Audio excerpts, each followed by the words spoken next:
Dr. Huckabee here. This is the last lecture on Exam 2 material. Congratulations, you made it this far. This lecture finishes Chapter 6 and the 4 fundamental types of reaction mechanisms and your last to-do list before Exam 2. Complete your homework assignment if you haven't already. Work Chapters 4, 5, and 6 problems and study for the exam using practice exams and as before, problems in your book. Best of luck to you all. Bye. Okay. Next, we have something that we talked about a lot in the last test, or no, maybe it was the first test? Yeah, Chapter 3, which was acid-base chemistry. And one of the fundamental reactions we could talk about in dipolar reaction mechanisms is simple proton transfers. Acid-base chemistry. It happens a lot in organic chemistry and in mechanism drawing, and it really brings up not only this, but the idea of equilibrium in general. So first, let me draw for you what an example of proton transfer reaction is.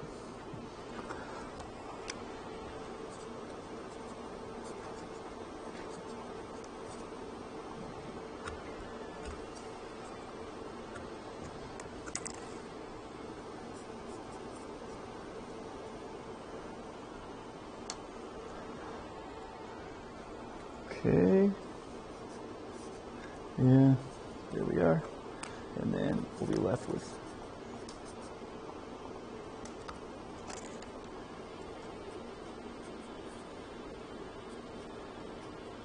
okay. I did not draw for you the arrows yet because I wanted you to see the full reaction. So we're starting in the reactants and we're going to the products. When we do proton transfers, please remember,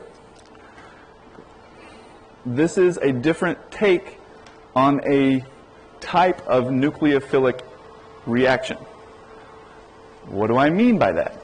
I mean that here in the product side, you can see that now this carbon with the double bond to oxygen has a proton now stuck onto it. So it gained a proton somehow, right? It also lost two lone pair electrons. So hopefully that signals to you that those lone pair electrons were used to take a proton from this hydronium ion, because the water, the hydronium ion now on the product side has two lone pairs instead of one. So what that means is the nucleophilic attack we're talking about here is a proton transfer using these lone pairs to attack a hydrogen. And the resulting electrons that are left goes right back onto the oxygen. This is an equilibrium, so I'm going to draw the other side of the reaction to happen as well, and I'm going to draw that in blue to show you that's how we get back to the original positively charged guy on the left. So in that case, the water's lone pair of electrons takes the proton, and those electrons flow back onto the oxygen. Please look at how I drew this. The proton, the H, is the subject of the first attack on the reactant side. Okay? Once the H is attacked, the proton, the electrons from that bond aren't needed anymore for bonding the oxygen to the proton, so they go back onto the oxygen atom. It's really key for you guys to notice this. The electrons always have to be returned to the molecule in one of these proton transfers.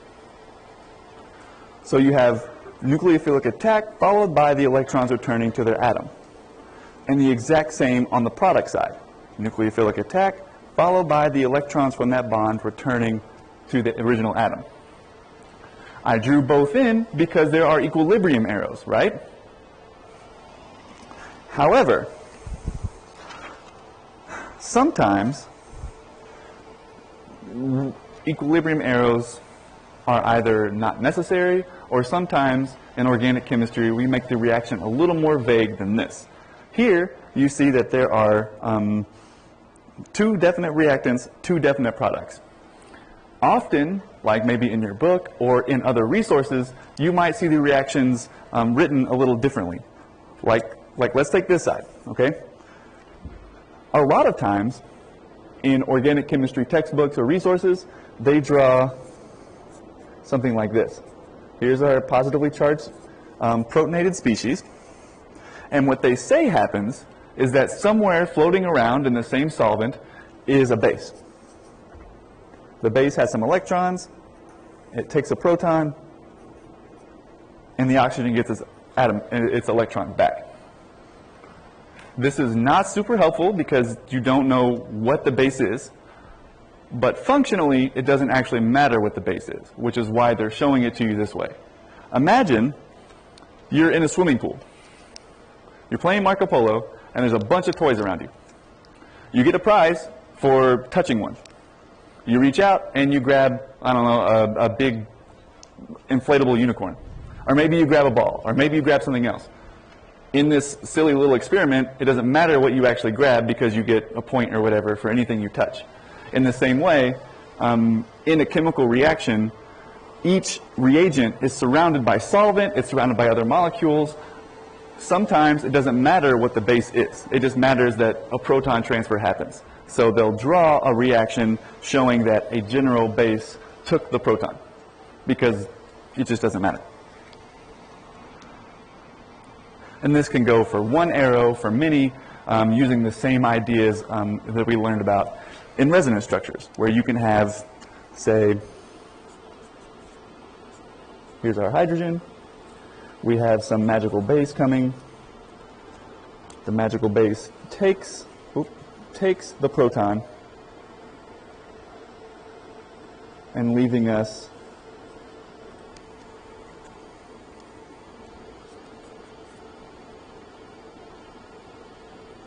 with a negatively charged carbon.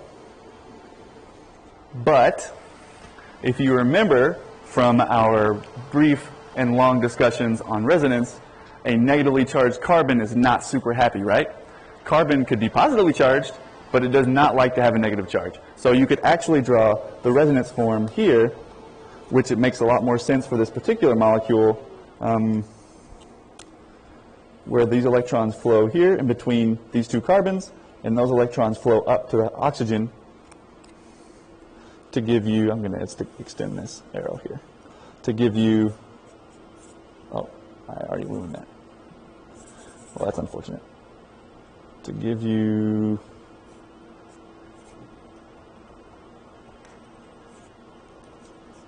this molecule. And because it's resonance, you could draw the other way too.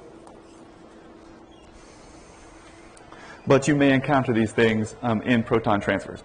Now, when we're talking about equilibria, it's kind of a weird thing, because technically, as you learned in acid-base reactions in chapter 3, every single acid-base reaction is an equilibria, right? It is maybe that equilibria is really one way or it's really the other. But what we're going to do to make our lives a little easier is for some acid-base reactions, we're going to actually use an irreversible arrow instead. Because I want to pose this question to you. Was that number 7? Yeah.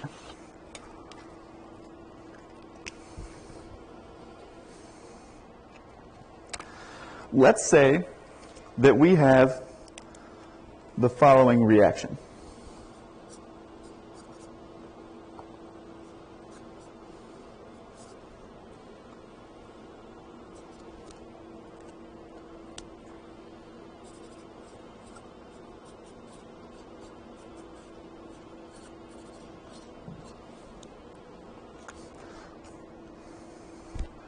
Do equilibrium arrows still make sense for this reaction?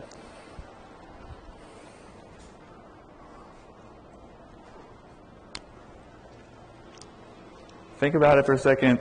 See if you can remember your REO rules and whether the conjugate acid of this guy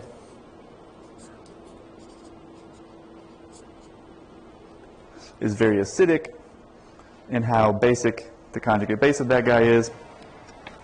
I'll give you a little hint. The pKa of this proton, which is the most acidic proton, is about 13. The pKa of this proton that eventually gets formed once the reaction happens, 36. Now, can you intuit whether equilibrium is important or not? Okay, if not, let me pose this question to you. How many molecules are present in 1 mole? Do you remember from Gen Chem? It's Avogadro's number, right? Yeah, I see a lot of you guys saying it. 6.022 times 10 to the 23rd. How many pKa units are these guys apart? 23, right? So this is saying 1 molecule is 10 to the 23rd times more basic than the other. So in 1 mole of these molecules, you're going to have all completely one and not the other. That seems pretty pretty irreversible to me. Is it not? So you could probably say, yeah, 10 to the 23rd, definitely irreversible. But we'll make it a little easier, probably for around pH differences of 7 or so. pKa differences of 7. Delta pKa of around 7. You could more or less say things are irreversible. Because a million times more of one than the other, that's also very irreversible. All right. So again, we have a very important game. I hope you guys are paying attention because this one's going to be a lot harder. Okay. Tell me if you can spot the transfer, because we're talking about proton transfer, in this video. Definite transfer happening there. I'll leave it to you to decide where the nucleophile is. Okay. Last but not least, we have one of the weirder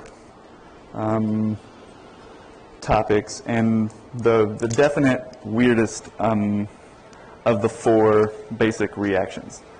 This is called carbocation rearrangement.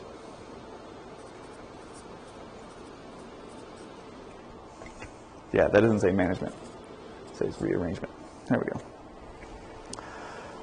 So in chapter 2, we talked a lot about how, in chapter 1 too, about how when you're drawing structures, carbon can have positive charges.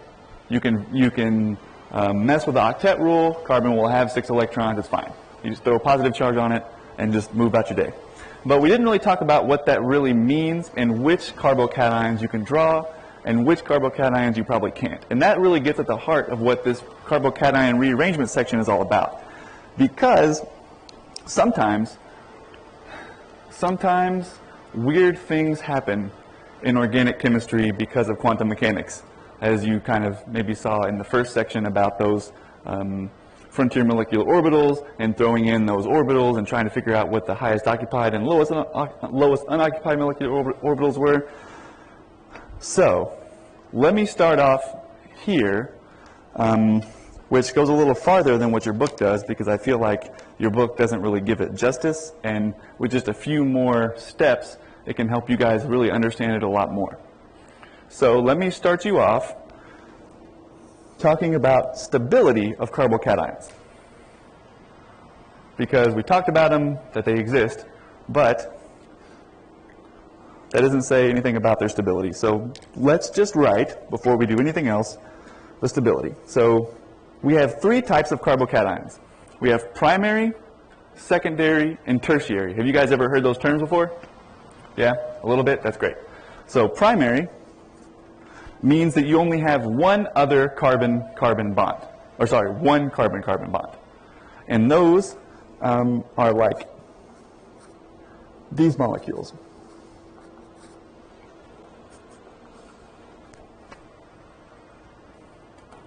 You can also have secondary, which has 2 carbon-carbon bonds.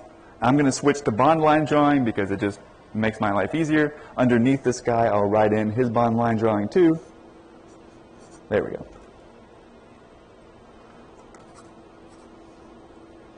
So secondary has two carbon-carbon bonds attached to the carbon that we're talking about. You guys see the secondary carbon there? Yeah, I'm seeing some nods. That's good. Okay, so we also have tertiary, which means three carbon-carbon bonds. And that looks like those examples we were using before.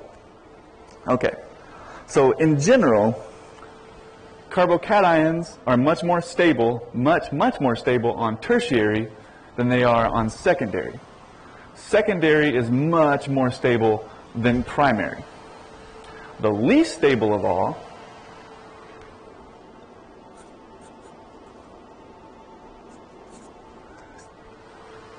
methane cation, methyl cation. Very unstable. Good luck isolating that. Much more stable than tertiary, actually, something like this. Do you remember that from, I don't know, a while back, talking about benzylic cations? We were talking about how colorful they can be, and we get gram stains from benzylic cations and a whole bunch of other cool stuff. But I want to focus on these guys for just 1 second. Maybe I'll draw that in black so that you can see better. There we go. And the reason why there's a difference in stability is for something that's really kind of weird. I think it's kind of weird anyway. And that is what's called hyperconjugation.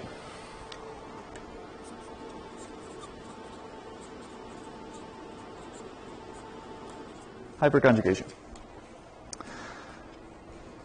So now I want you to imagine a tertiary carbocation with me. Okay? And I'm going to try and draw this kind of like in a 3D way. So we have the sp2 carbon here. And it has its carbocation p orbital there. And then it's also attached to a carbon.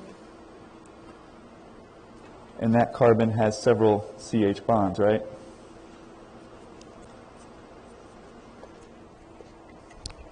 But I really want to focus on this top CH bond here because it looks like it's kind of maybe overlapping a little bit, or at least it's in the same plane as this p orbital, because it's always rotating, but you can imagine at some point one of those hydrogens has to be kind of lined up with the p orbital of that carbocation. So let's draw his sp3 orbital in, as well as just circle this hydrogen. Hyperconjugation is weird because the electron density from that CH bond can actually donate into this empty p orbital of the carbocation. Yeah, it's really spooky. What that means is these two carbons are kind of sharing the electron density and that hydrogen, such that if you were to draw this in a resonance formalism kind of way, it would look like this.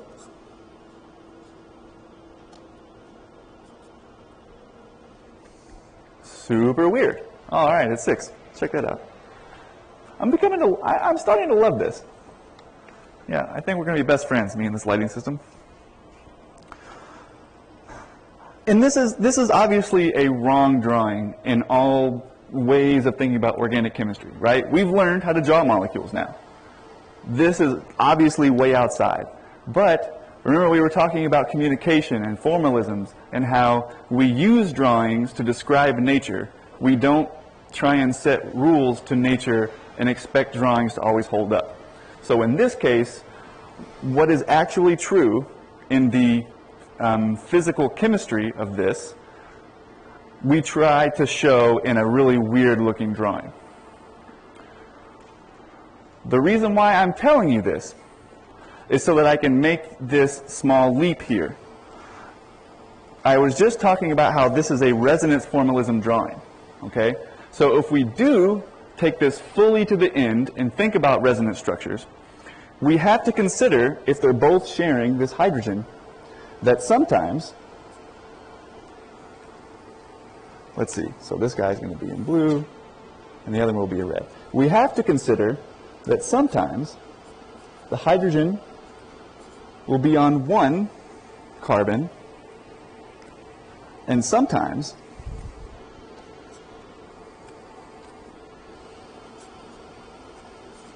it'll be on the other, right? That's what it means to have a resonance form. That's what it means to be kind of sharing something. So now this is the big key. We have, oh, I drew the same thing twice. Why am I always doing that? I try to make some big point, and I just draw the wrong thing. That is upsetting. I apologize to you guys. That was going to be awesome. Okay, there we go. Okay, much less fun. So they have to share the proton, and we have to show that they could be sharing the proton through two different structures. So this is why that stability that I was talking about is so important. Because where this positive charge normally sits is going to depend on what the stability of the carbocation is. How many hyperconjugation events can we have? Because I showed you just one here on this side, but really you have two other carbons with 6 other hydrogens that can be donating in to that empty p orbital. So by all accounts, if the positive charge is going to sit out here by its lonesome and have one possibility for hyperconjugation, or it's going to sit on the tertiary carbon, okay, do you realize that this carbon here and this one are the same thing? If it's going to sit on the tertiary carbon, it can have potentially 9 hyperconjugation events that cause it to be a lot more stable. Coincidentally, I drew this benzylic cation here. Do you guys remember on, I don't know, like homework 2 or 3 or something, you had to take a positive charge and you had to throw it all inside the benzene ring several different ways? For that exact reason, carbocations that have access to resonance are even more stable than tertiary ones. A classic example of this, I don't know if you guys do this in organic chemistry lab in this semester, but you actually perform a reaction where you generate you generate a species that has the exact same stability profile as a carbocation. And you see through reaction rates, because they often give you a choice of like this one, and this one, you often see that if you're performing a reaction, the benzylic one is so stable, it's done in less than a minute. The tertiary one is pretty stable, and it's done in like 10 minutes. And normally, the secondary one isn't that stable and takes you like the entirety of your lab period to actually see the reaction happen. So there's a very big difference in reaction rates that we're talking about here, just based on stability, if you're talking about carbocations. Yeah, so anytime you generate a carbocation, thinking about the stability is important. So then finally, to think about the rearrangement portion of this, okay, what did I do here? I took a hydrogen on one carbon, and I showed you through resonance that really we should be thinking about the hydrogen being on the other carbon, right? That was some weird arguments there, but that's what we ended up with. So the carbocation rearrangement is exactly that. See, that was 9, this is 10. Okay? In the carbocation rearrangement, you have some positive charge and a hydrogen, but you rearrange. Notice I use an irreversible arrow because of that stability argument we talked about. The hydrogen and its electrons look like they move over. Again, through resonance, you just saw that it makes sense that they physically move, but in the reaction, it looks like they just move over for no reason. And you end up with the positive charge on the other carbon because it's more stable. It holds the carbocation better. It's a long way to walk for that small piece of information, but hopefully now that makes a little more sense as to why you get these rearrangements to occur. It's not just like looking for something to move over. You have to think about which carbocations are more stable. If you have one that is, just shift over a hydrogen to make room for it.